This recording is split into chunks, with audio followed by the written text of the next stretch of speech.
Thank you so much for the introduction. Thank you all for being here. This is truly an honor. I don't think I've ever given this talk in front of as an illustrious audience as this before. So I'll begin this talk with a question that I ask at the beginning of my book, and a question that I ask to my students when I teach social studies at Harvard. Who is Adam Smith? What comes to mind? What does he stand for? Now, among this audience, I imagine you probably have the right answer in your mind. An 18th century Scottish moral philosopher who wrote the work The Theory of Moral Sentiments in 1759 and gave lectures on jurisprudence, and also happened to write The Wealth of Nations, published in 1776. But for most audiences, and including my students, the thing that comes to mind when I ask them, who is Adam Smith? What does he stand for? They'll say things like, he's an economist. He's the father of economics. He's the father of capitalism. And the words that come to mind are things like self-interest and the invisible hand. And the thing that I think he stands for the most is this idea that individuals pursuing their self-interest can promote the workings of the invisible hand, and they can promote the public good without intention or direction. Right?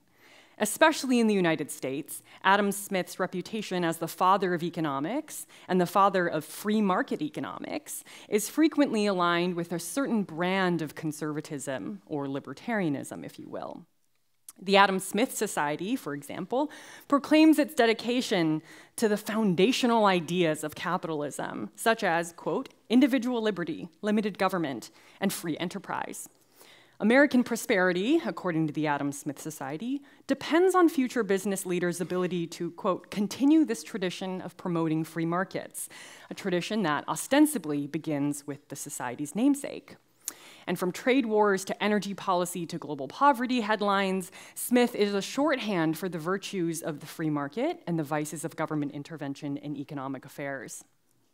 However, a persistent theme among scholars, and Smith scholarship especially, of the last several decades has been that Adam Smith is not an economist, or at least not just an economist. Rather, he looks more like these men behind me. He's an ambitious social scientist of the Enlightenment, whose work, An Inquiry into the Nature and Causes of the Wealth of Nations, was but one part of a much larger science of man and society. And this Enlightenment science sought to reveal and explain the hidden forces that governed human behavior and human society. So in the first work, The Theory of Moral Sentiments, Smith explored how and why people learn moral behavior through the process of imaginative projection and sympathetic exchange. He had also planned to work on the general principles of law and government, as well as a history of literature, philosophy, poetry, and rhetoric. Now, neither of these last two works were published. In fact, he had all remaining manuscripts burned before he died in 1790, much to the frustration of every single Smith scholar and biographer alive.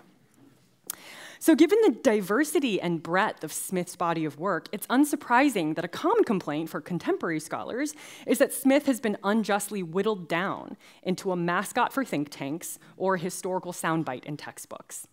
So the question that I started with for this book is about how and why this happened, how the history of reading, reinterpreting, and debating Adam Smith's ideas co-evolved with ideas in American political economy. So the question, therefore, was how, when, and why did Adam Smith become known predominantly as an economist, especially a free market economist, rather than as a moral philosopher of the Enlightenment? And what are the consequences of that association today when we think about the relationship among markets, morals, and politics? Now, I approach these questions through the lens of reception history. That is, it's a history that's less interested in what Smith actually meant or intended in his own time, and more interested in how subsequent readers encountered his ideas in their time and what they did with those ideas. And approaching the history of ideas in this way helps explain how certain ideas, certain ways of thinking, certain ways of reading a text become powerful and politically meaningful. Reception history can also help us understand why certain interpretations become powerful, so much so that they exclude other interpretations of those very same ideas or that same author and a body of his work. And as the historian Kim Phillips Fine has suggested in her recent review of my book, reception history also encourages us to think about what the history of ideas is. Do ideas live in the texts themselves and the original intentions of the authors? Or is what matters how ideas get used, reused, and maybe abused in contexts outside of the ones in which they were originally born? So in the short time that I have, I'm going to offer a really brief, this reception history is 240 years long, right? So I have 15 minutes and counting to cover that reception history. And I'll conclude with some really brief reflections on what I think this means for reading Adam Smith today and why we keep returning to the same texts over and over again, especially texts from the Enlightenment. Now, in order to tell this story of Smith's life and afterlife, we have to begin with Smith and Smith's ideas during their time. And this seems like a kind of a trivial point to make, especially for this audience in this setting in Philadelphia. But for a very rough way to orient you, between the time Smith was born in 1723 and when he died in 1790, Benjamin Franklin, our favorite Philadelphian, invented the lightning rod. James Watt was developing the prototypes for the steam engine in the 1760s and 1770s. The Wealth of Nations is published of March of 1776, just a few months before what happens not too far from here. And by the time Smith dies, Rhode Island became the last state to ratify the Constitution. So in the 18th century, in America, on the American side of things, an elite cadre of intellectuals and statesmen saw Smith's ideas as contributions to the Enlightenment science of mankind. The theory of moral sentiments was one such contribution. Published in 1759, Adam Smith's ideas about sympathy and the impartial spectator and moral judgment appealed to American readers who shared a desire for a secular, reason-based way to understand the origins of morality and to cultivate private virtue and the faculties of a critical mind. So for example, 1786, the work was being recommended amongst the various members of the Adams family. We have Abigail Adams, her niece, Lucy Cranch, and John Quincy Adams all mention that they're reading this book and checking it out from the Harvard Library. In the 1790 to 1791, John Adams is penning a series of essays called The Discourses on Davila. And he uses the theory of moral sentiments to articulate his worry about this tendency in human psychology to admire and sympathize with the rich and to neglect the poor. The Wealth of Nations has a very different kind of practical relevance in the founding era. By the mid-1780s, it was being used as the primary textbook for the first course on political economy at the College of William and Mary. Those who made use of Smith's ideas did so with an attention to Smith's very technical contributions, things like the division of labor, his definition of wages and price and national wealth. And Smith's ideas were broadly useful because they distilled general, universal principles of man and society, which could be set into motion by statesmen in a project of nation building. So Alexander Hamilton, very famously, mined the Wealth of Nations for ideas about the advantages and disadvantages of banking, public credit, and the impact of manufacturers on economic growth, which he then wrote in his famous cabinet rap battle in the musical Hamilton. And James Madison found in Smith's works an underlying logic about the relationship among interests, institutions, and individual virtue. Importantly, the range of these different readings that we see among the founders show that the uses of Smith around the time of the American founding, their uses show that there's no settled reading of Smith, that he hasn't yet acquired an authoritative status, nor has he been shoehorned into a narrow political position. By the 1820s, Americans begin treating political economy as more than a branch of politics and statecraft, though. It becomes a science, a field of knowledge production. American educators, writers, and even popular commentators begin to try and make this science of political economy fit for American circumstances. And in doing so, they made Smith into the agreed-upon founder of the science, and they established patterns for evaluating new ideas, treatises, and textbooks that made contributions to this burgeoning field.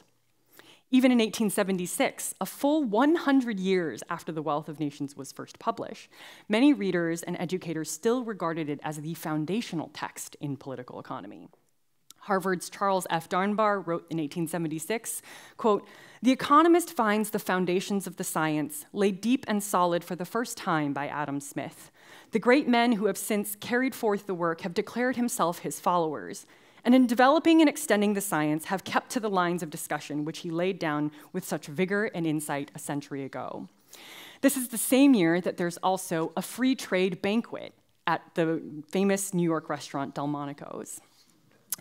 So at the same time, over the course of the 19th century, competing visions of national political economy produced conflicting interpretations of Adam Smith and his relevance for America. Smith's ideas were taken up, transformed, and heavily politicized in debates over free trade, and this is where that banquet at Delmonico's comes in.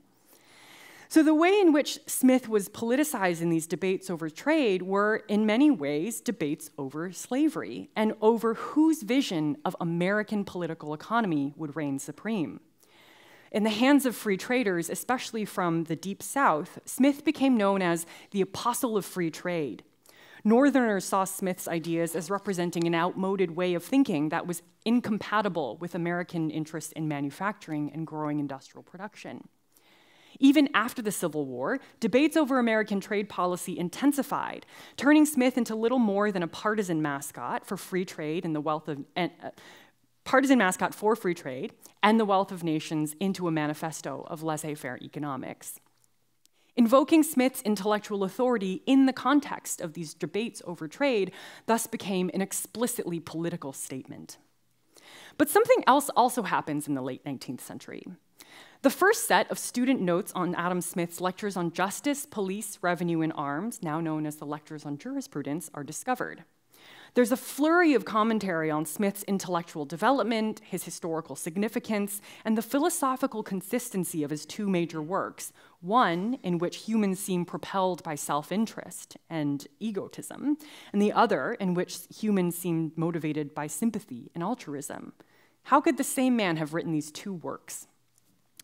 But also, writing against the intensification of violent confrontations between labor and capital in the 1880s and 1890s, and also against the intensification of methodological debates about whether economics should have a socio-ethical commitment, a new generation of progressive economists projected these tensions and contradictions back onto Smith. They saw Smith as an eclectic thinker, and that his historical and political thinking offered an antidote to the extremisms of completely unbridled capitalism on the one hand and socialism on the other. But these nuanced readings of Smith eventually get overshadowed by the influence of the so-called Chicago School of Economics that emerged out of the ruins of the Great Depression and then took center stage by the mid-20th century. Chicago economists over different generations used Adam Smith to unify and defend the substantive propositions of economics that had come under assault after the Great Depression. These ideas like free markets under specific conditions could be self-regulating and self-stabilizing, and that the freedom to pursue one's rational self-interest underpinned the automaticity of markets. Economists such as Milton Friedman and George Stigler distilled Smith's ideas into a popular and powerful myth that rational self-interest was the sole premise for the analysis of human behavior, and that the invisible hand of the market, not the heavy hand of government, enshrined personal freedom of choice. This reading of Smith that conceptualized free markets as freedom-enhancing also relied on a very narrow understanding of self-interest and excluded other regarding motives and institutions beyond the market, forces that Smith discussed at length throughout his various works. But the Chicago Smith was not unassailable, at least if you're not a reviewer at the Wall Street Journal. The Chicago School doesn't get the last word on Adam Smith. This view of Smith, standing for the heyday of market fundamentalism in the 1970s and 1980s, was also coming under assault from both the left and right, from historians, political theorists, and public intellectuals at the same time. Economists and historians of economic thought, like A.O. Hirschman and Donald Winch, tried to recover Smith's visions of politics and to show that Smith wasn't an anarcho-capitalist, And by recovering the language of politics that would have been available to Smith in the 18th century, we can greater appreciate Smith's distinctive orientation to the nature of politics and virtue in commercial modernity. And even as Milton Friedman was reaching his zenith in the 1970s, neoconservative thinkers like Irving Kristol and Gertrude Himmelfarb turned to Smith to redefine what they believed it meant to live in a moral economy.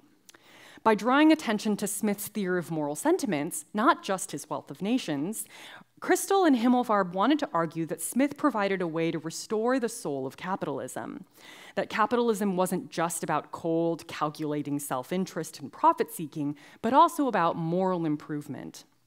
Smith's organic theory of morality and his faith in individual moral agency, they contended, that they showed that the harsh forces of capitalism don't need to be reined in by government, but by individual moral agency. Now, this brings me to where we are today. It should be unsurprising at this point that both the contemporary left and right continue to lay claim to Smith, and that no version of Adam Smith goes uncontested. The rightward version of Smith still has its currency in both popular and scholarly discourse, think tank slogans, and a good deal of scholarship that emphasizes Smith's decentralism in moral and political thinking, his skepticism of expertise and concentrated power, and his faith in local knowledge. Now, the left Smith, by contrast, has come to represent a broad family of interpretations which emphasizes Smith's moral egalitarianism, his concern for the poor and inequality, as well as his willingness to use the state to limit private power and achieve the ends of distributive and social justice. Smith's relevance has always been political, but especially in the years following the Great Recession, the Occupy movements, and the astonishing success of Thomas Piketty's Capital in the 21st Century, and now the pandemic, Adam Smith has been thrown into high relief once again as a resource for thinking about the nature of economic inequality, the normative stakes of economic growth, and the meaning of a moral economy. Debates over the contents of Smith's politics, his moral commitments, and how his politics and moral philosophy run through his economics have an ongoing vitality. And the persistence of those debates today, among scholars and in the public sphere, reveal how the categories of analysis and conceptual tools for understanding Smith are slippery and fraught with ambiguity. But it's these qualities of ambiguity and malleability that have enabled Smith to be a useful, ubiquitous, and powerful device for expressing a wide range of hopes and fears about market society, its politics, and its morality, past and present.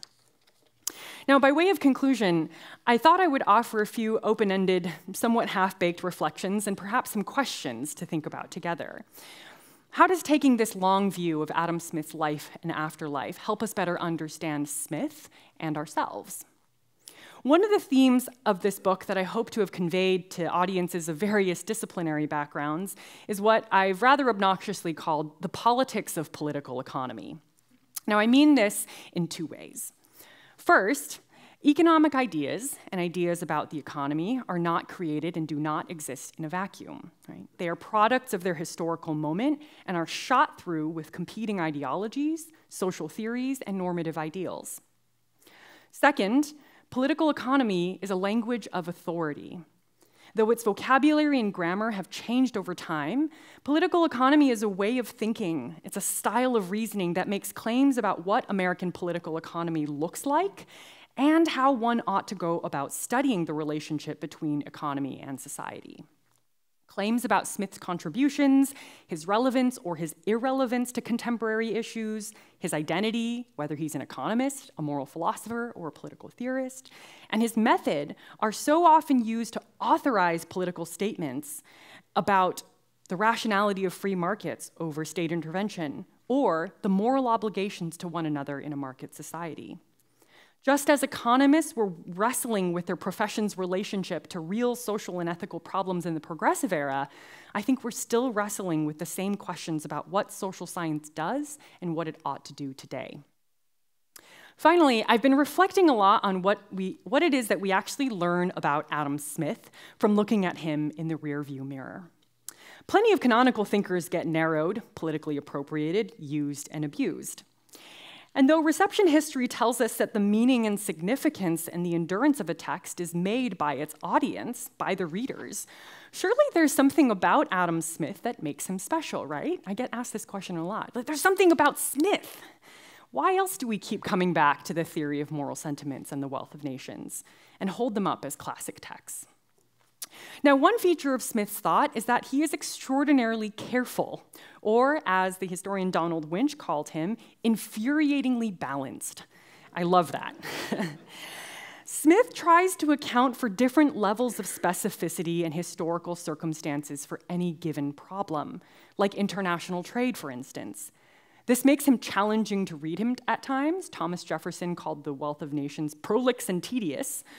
At the same time, makes his text highly susceptible to flattening or misreading.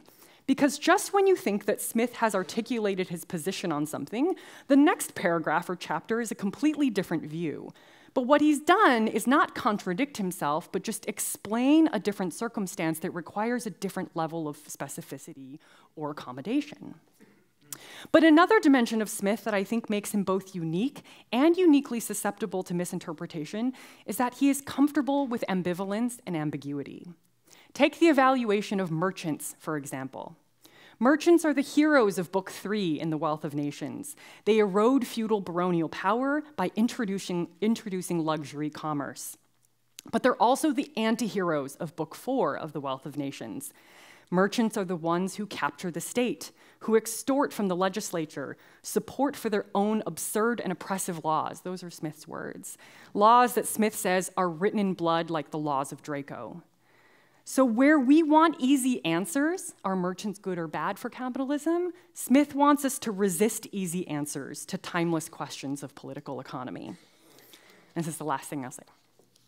Now, in a recent essay, the American historian and scholar of comparative literature Roosevelt Montas wrote that great works are great because of an evident yet elusive capacity to illuminate our shared humanity. I think he's right, at least with regards to Smith. Adam Smith's qualities are often elusive, or at least highly contested, and that's what this reception history shows. But that elusiveness notwithstanding, Adam Smith introduced a way of seeing the world that has become a part of a shared humanity, a world on the cusp of a social, political, and economic transformation on a global scale.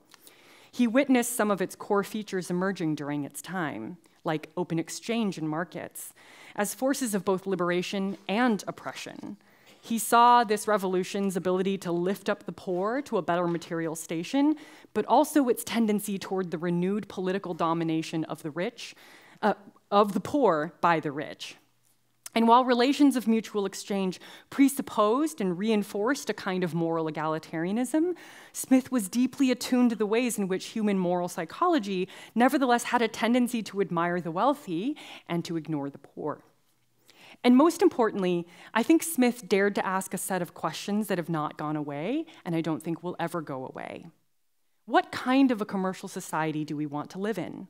Does the rule of law guarantee the basic security of life and possessions from violent domination of private and public actors?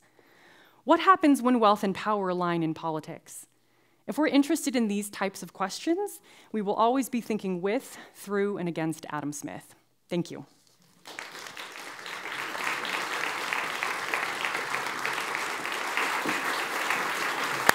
Excellent. Thank you so much. Thank you. Questions, comments?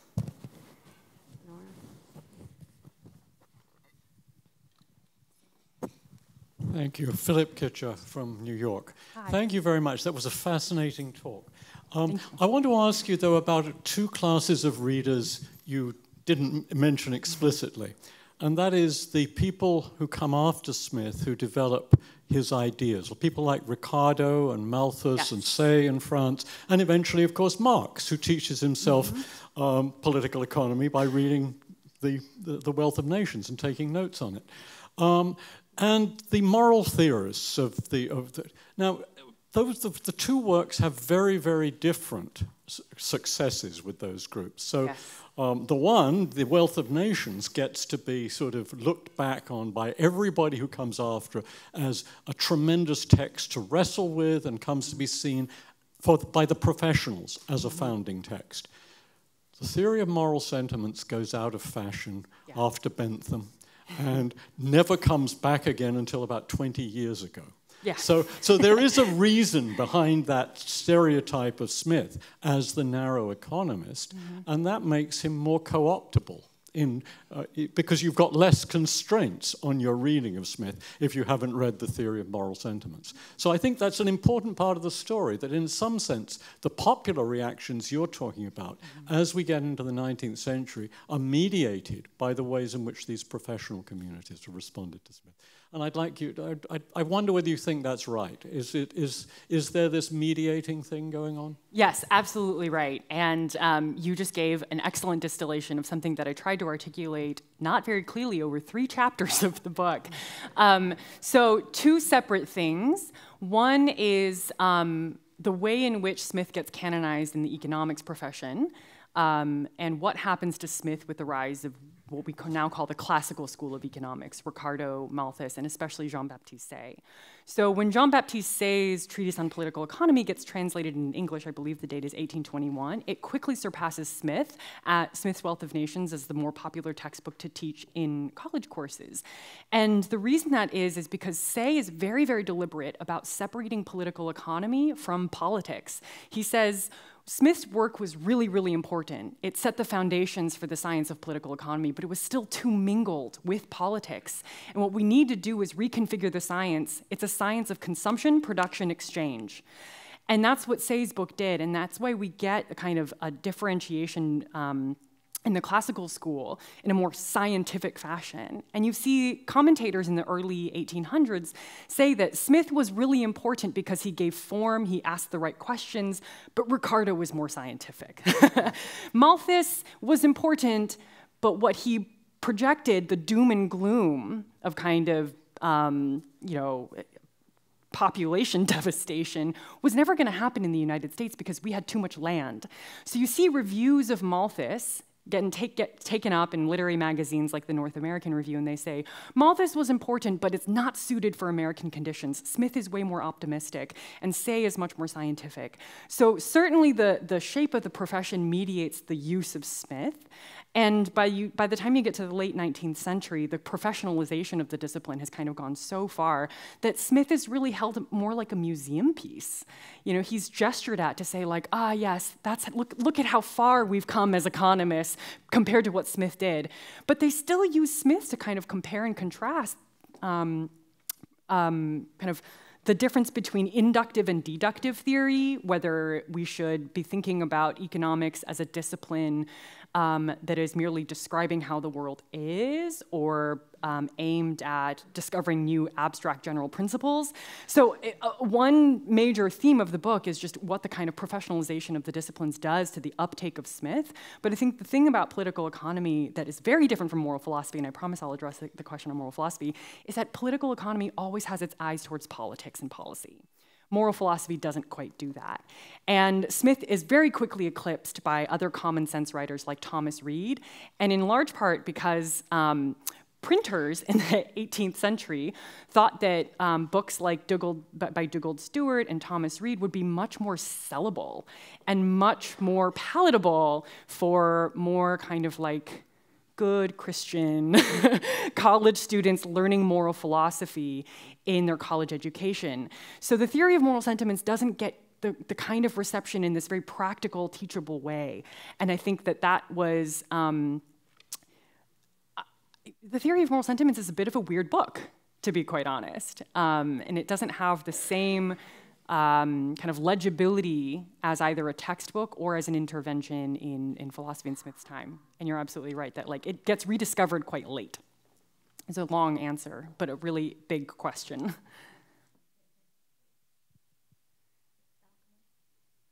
For New York City, may I build on that answer and the prior question in another way to address why Smith is so persuasive? And that has to do with the fact that in the theory of moral sentiments, he sets forth the notion that in order to understand, we have to put ourselves in the position of the other person.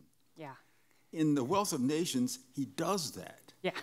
And so by doing it, by showing how it looks when you actually do it, he offers all of the fuel that you've later identified as being so fruitful.